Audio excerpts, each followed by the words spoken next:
गुरु प्यारी सात संगत जी, राधा स्वामी जी। संगत जी, सत्संगी होना किसे कहते हैं? आपने बाबा जी को कभी भी अपनी संगत के बीच भेदभाव या फिर ऐसा करते हुए देखा है कि अमीरों को लंगर में ज़्यादा फैसिलिटी देती हो और गरीबों को कम? अमीर सत्संग सुनने के लिए अलग से जाते हो और गरीब लोग अलग से। हम सब ने ऐसा कभी नहीं देखा है। डेरा सबके लिए एक बराबर है, गुरु का घर है। जब बाबा जी ऐसा नहीं करते हैं, गुरु के लिए सब एक समान है, एक जैसे नियम गुरु ने बना रखे हैं, तो हम तुम कौन होते हैं जो ये सब करते हैं? संगत जी, हाल फिलहाल में हुई एक सच्ची घटना जो कि डेरे में हुई, वो मैं आप सबके सामने बताने जा रही हूँ। संगत जी, सुबह का समय था। जैसे कि डेरे में बहुत ज़्यादा ही भीड़ हो जाती है, तो बहुत भीड़ थी, संगत काफ़ी थी, तो इस वजह से कैंटीन में भी काफ़ी भीड़ थी।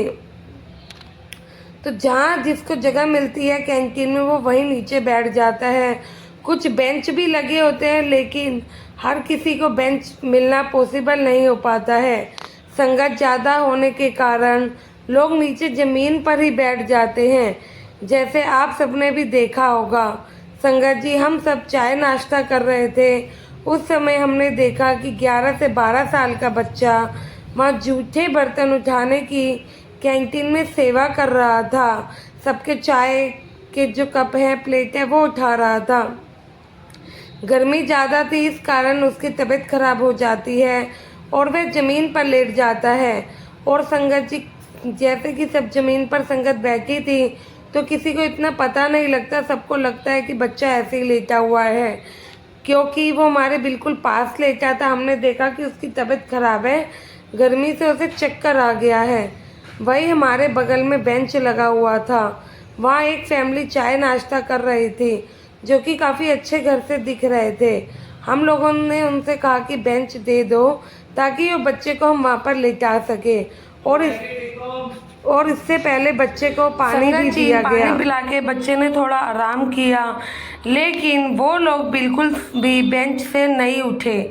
बच्चे को ज़मीन पर ही पानी दिया गया। यह देखकर और भी संगत इकट्ठी हुई, लेकिन उस फैमिली ने किसी के भी कहने पर बेंच नहीं दिया। बच्चा वहाँ लेटकर थोड़ा आराम कर सके। और वो फैमिली अमीर होने का घमंड भी दिखा रही थी और बच्चे को ऐसी नज़र से ही देख रही थी। बच्चे ने थोड़ा आराम किया, फिर वह काफ़ी समझदार बच्चा लग रहा था, तो वह खुद ही उठकर वहाँ से पार्क में जाकर घासों पर लेट गया। संगत जी, उस फैमिली का बच्चे को ऐसी नज़र से देखना, क्या आप बताइए, बिल्कुल सही था? संगत घर में, सत्संग घर में संगत जाती है, बाबा जी के दर्शन हम सब एक बराबर करते हैं, तो हम क्यों इंसानों में भेदभाव करें? आप ही बताइए। क्या जो छोटे से बच्चे के साथ हुआ, जो कि संगत की सेवा में जुटा हुआ था, उसको एक बेंच तक नसीब नहीं हुआ, जो कि किसी का भी नहीं था? सत्संग घर का, गुरु घर का समान है, फिर भी हम ऐसे किसी को छोटा बड़ा ऐसी नज़र से देखते हैं, तो ये सब देखना बिल्कुल सही नहीं है। क्या फ़ायदा हमारे सत्संग जाने का, जब हम किसी को पहनावे से ही उन्हें देखें तो? संगत जी, क्या पता गुरु किस रूप में आते हैं हमारी परख करने, तब भी संगत ऐसा ही करेगी, तो गुरु का क्या सम्मान है?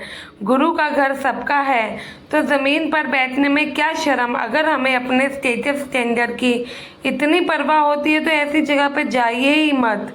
वैसे आपको खुशकिस्मत होना चाहिए कि गुरु की मर्जी है, उसने आपको बुलाया है।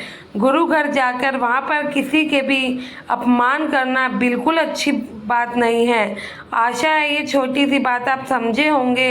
हर किसी में रब बसता है, बिल्कुल भी किसी का अपमान ना करें। संगत जी, खुद को खुश नसीब समझे कि आपको डेरे आने का मौका मिला है, और क्योंकि यह मौका हर किसी को नहीं मिलता।